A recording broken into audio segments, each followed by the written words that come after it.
Welcome students. Now we will move towards the next chapter of this molecular spectroscopy, that is Raman spectroscopy.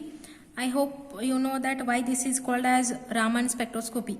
So in order to honor the contribution of Sir C.V. Raman, this is called as Raman spectroscopy.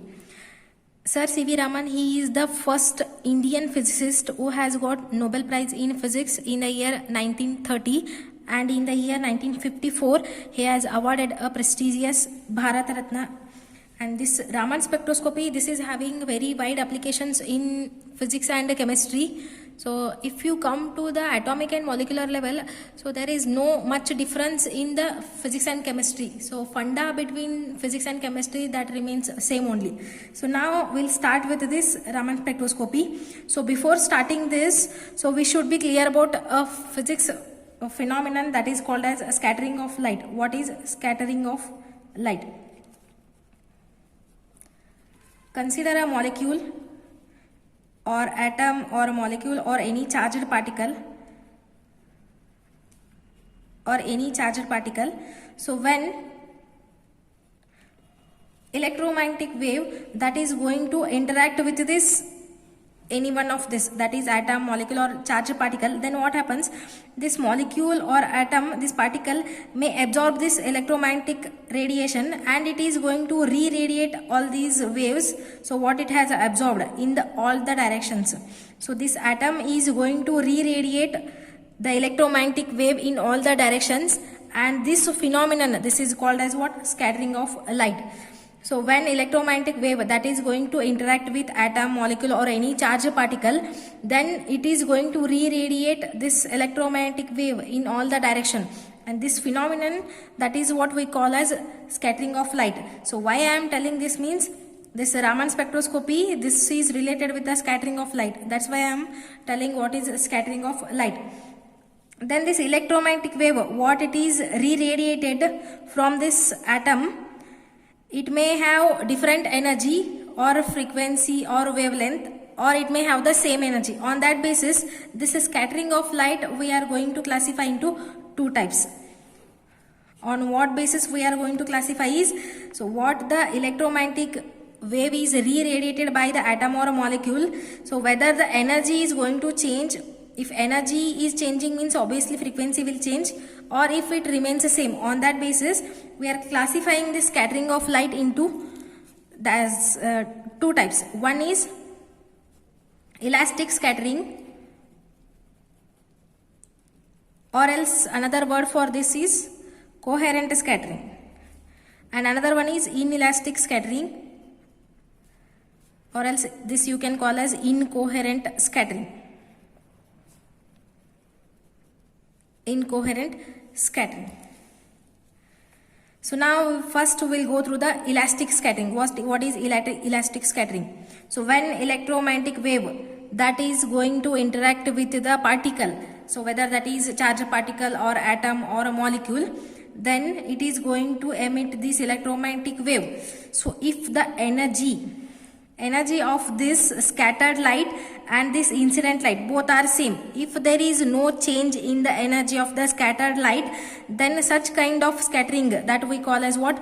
Elastic scattering. So here no change in energy. So energy of this scattered light that remains the same, no change in the energy. And if no change in the energy means what? Frequency, that also remains the same. No change in the frequency, no change in the wavelength, and no change in the energy. So that kind of scattering of light that we call as what? Elastic scattering, or else another word for this is coherent scattering. And the next type is inelastic scattering. What is inelastic scattering? So now if a particle is going to interact with the electromagnetic wave, then it is going to re-radiate the electromagnetic wave in all directions. If there is a change in the energy of this re-radiated electromagnetic wave, so if there is change in the energy, if there is change in the frequency, or if there is change in the wavelength, then such kind of scattering that is called as inelastic scattering. There is a change in the energy, or else another word for this is incoherent scattering. So based on this energy, we have classified scattering of light into this two types. One is elastic, another one is inelastic scattering. These are the two types. Again, so this elastic scattering, inelastic scattering, again we are going to classify into three types. So this again we are going to classify into three types. So one is, first one, Rayleigh scattering. First one is Rayleigh scattering, and the second one, that is Compton scattering. Second one is Compton scattering, and next third one is Raman scattering. Raman scattering. So now we'll go through this one by one. So what is Rayleigh scattering? Consider a molecule, and if this molecule is going to interact with this electromagnetic wave. So electromagnetic wave, let us consider energy of this electromagnetic wave we have considered as h nu, and nu is the frequency of this electromagnetic wave. So this molecule will absorb this, and again it will re-radiate this electromagnetic wave. If the energy of this is going to remain same, here this is the incident wave energy and this is what, a scattered wave energy. This is h nu. If both are same, if there is no change in the energy, then such kind of scattering, that we call as what? Rayleigh scattering. This is nothing but what? Elastic scattering only. So here if there is no change in the energy of the scattered electromagnetic wave, then such kind of scattering, that we call as what? Rayleigh scattering. And here the electromagnetic wave that is going to interact with the molecule. Remember, this is molecule, not the charged particle. So now come to the Compton scattering.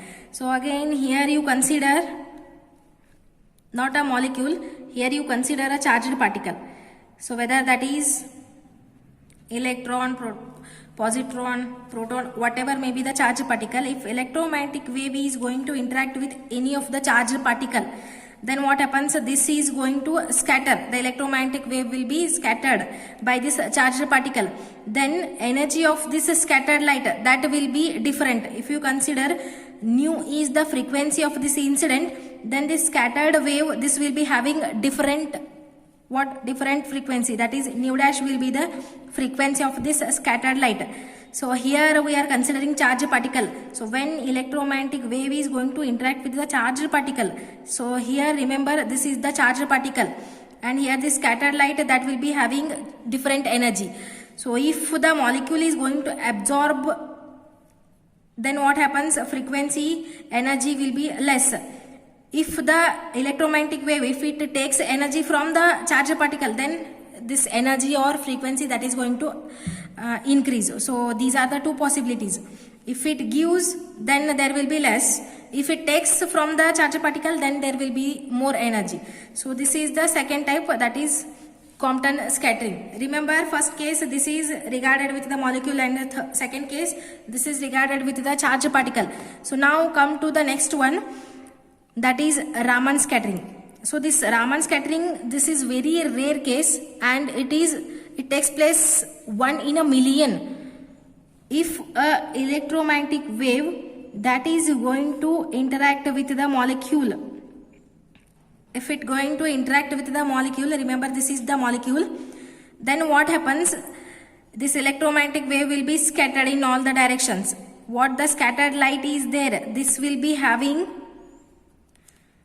either less energy or greater energy. If the electromagnetic wave that takes the energy from the molecule, then there will be increase in the energy. If the electromagnetic wave gives energy to the molecule, then there will be less energy. So here again we are dealing with the molecule, and this is very rare case. And here the electromagnetic wave that is going to interact with the molecule, and there will be change in the frequency or change in the energy. This comes under this inelastic scattering.